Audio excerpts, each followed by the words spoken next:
жеңебиз Кудай буюрса. Кудайым бизден көзүн айырбасын, дайыма карап турсун, дуа кылып турсун. Биз келебиз. Гүлнара Чыналиева 1,5 айдан бери жалгыз кызынын дартына да баа таба албай заманасы куурулуп келет. 21 жаштагы Айдана Тургунбекова Альвия кокоз илдетине чалдыкканын жакында эле билген. Аны операция менен дарылоого ири суммадагы акча керектелерин уккан соң Гүлнара Чыналиева 7-каналга жардам сурап кайрылган. Мал жандыктарынан же жашылча жемиштерден жуга турган бул илдет жаш кызга кайдан жабышканы белгисиз. Дарыгерлердин божомолунда мите курттар Айдананын организминде 5-6 жылдан бери жашап келген. Себеби боорунун дээрлик 70%-ын жабыркаткан. Ак болуп турбайбы? Ушу бөлүгү эле азыр таза. Ушу бөлүк менен эле азыр жашап атат да. Ачыгын айтканда мына кеткен бул кай сыяктуу көрсөтүп атат эле врачтар. Бу жүрөккө кеткен жагында, өйдө жагында жүрөккө кеткен жакта, бояк жакта кан тамыр бар экен. Бу левый доля басып калган. Да эки веналар кетет экен, вена жүрөккө кан кетет го, ошол жерлердин үстүн сосуддарды басып калган. Ооруганыма врачтардын айтуусу боюнча 6-7 жыл болуптур, бирок эч кандай признак болгон эмес. Кете ошону врачтан сурады, эмне болду деп, бирок эч кандай признак берген эмес десем, андай болушу мүмкүн эмес, бериш керек болчу дедим. Бирок менин денем эле кытыша берет өзү, и оң жагым эле ооруй берет да, оң далым ооруйт.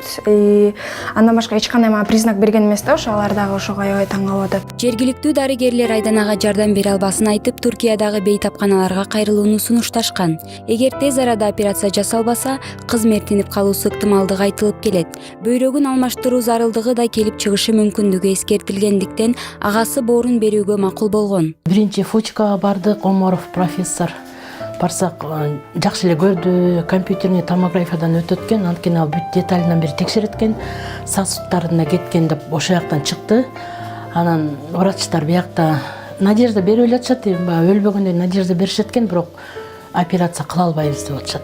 Анткени бул жүрөккө кеткен кан тамырларды басып калган, рискованный биз өмүрүнө эмете албайбыз, жооп бере албайбыз деп баш тартып атышат. Анан Турцияга деп жазышты. Турциядан жооп күтүп атабыз.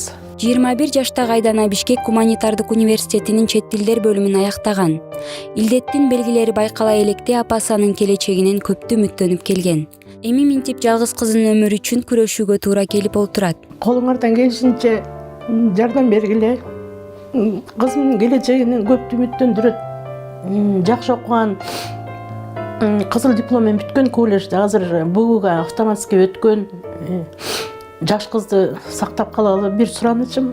Айдананын бөйрөгүн чет өлкөдөн алмаштырууга $50,000 керектелери айтылган. Мындай каражатты чогултууга катардагы ашпозчу Гүлнара Чыналиеванын чамасы жетпейт. Андыктан келечектүү кыздын саламаттыгына кайдыгер карабаган жарандарды материалдык көмөктөшүүгө чакырабыз. Бул үчүн экранда жазылган эл сом электрондук капчык аркылуу же банктык эсеп аркылуу каражат которууга болот. Айдай Ташыбекова, Талант Рысов, 7-канал, Бишкек.